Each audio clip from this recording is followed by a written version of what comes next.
Hello, Chip Nellinger here with Blue Reef. Wanted to talk to you about some potential upcoming massive volatility in not only our grain markets, but also obviously the energy and outside financial markets here.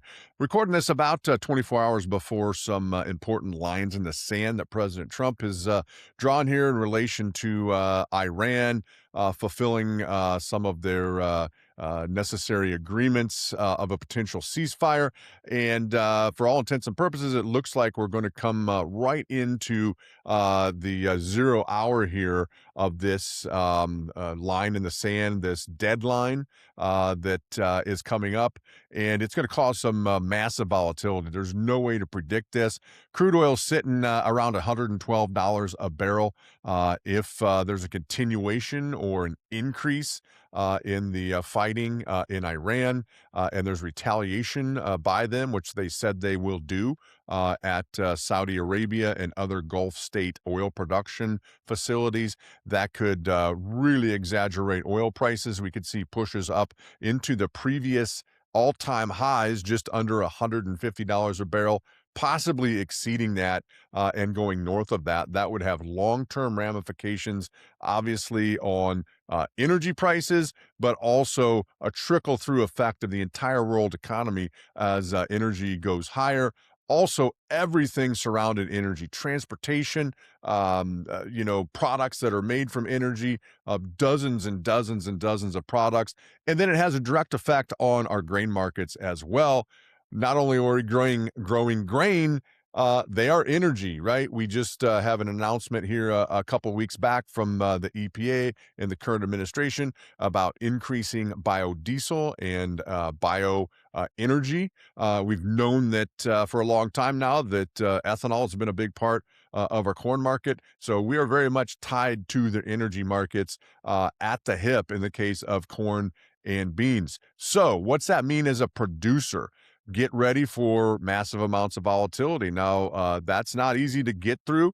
No one really likes the big roller coaster ride of up, down, the twists and turns of a roller coaster ride of the volatility that we're about to see and have seen in the grain markets, but it provides opportunity, but you have to have a plan of attack to get through it.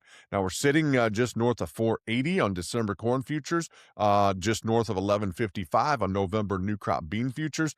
These are profitable levels. And going back 2-3 months, we were really worried we wouldn't see enough of a range of volatility to even offer profitability to producers this year. Not only have we seen volatility, but it's allowed for profitable levels here, and we really need, as a producer, to be taking advantage of that. That doesn't mean lock in every bushel with a sale in here, but with some of the tools available through futures and options, we are able to create some floor insurance in here, so to speak, if you will, via some strategies and options that protect downside prices and profitability and still remain with some upside potential should the market continue to rally.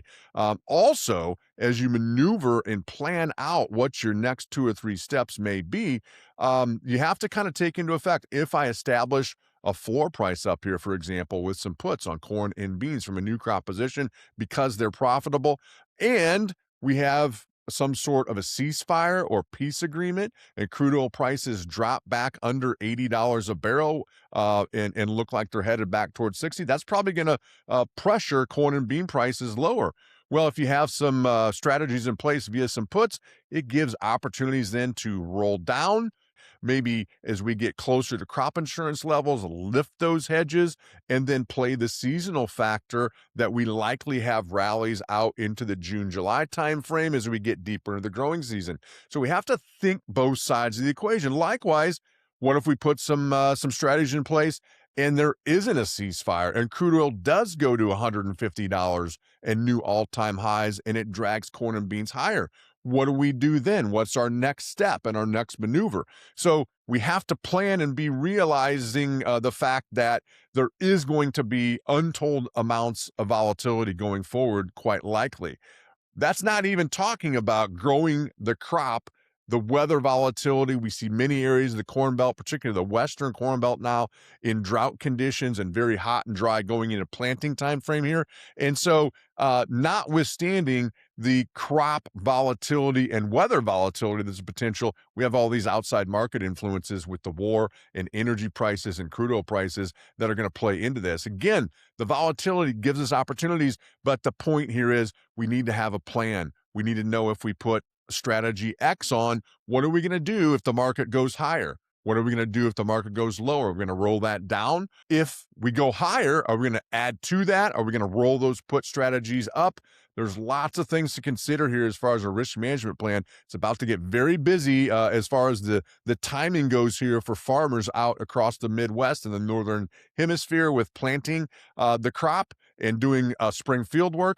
And it's not the time, unfortunately, to take your eye off the ball when it comes to your risk management plan and what you may do with this volatility. If you have no plan, you will be handcuffed by the volatility. If you're hamstrung and you're worried and nervous about volatility, likely what you're going to do as a human nature, you're going to take a step back, work on something in the farm that's more urgent and pressing and time sensitive. And then you're just going to put the markets by the wayside. You're going to miss opportunity. So you got to have a plan of attack. You got to keep your eye on the ball here when it's going to get busy out in the field. If you need help with that, don't hesitate to reach out and talk to us. Thanks a lot.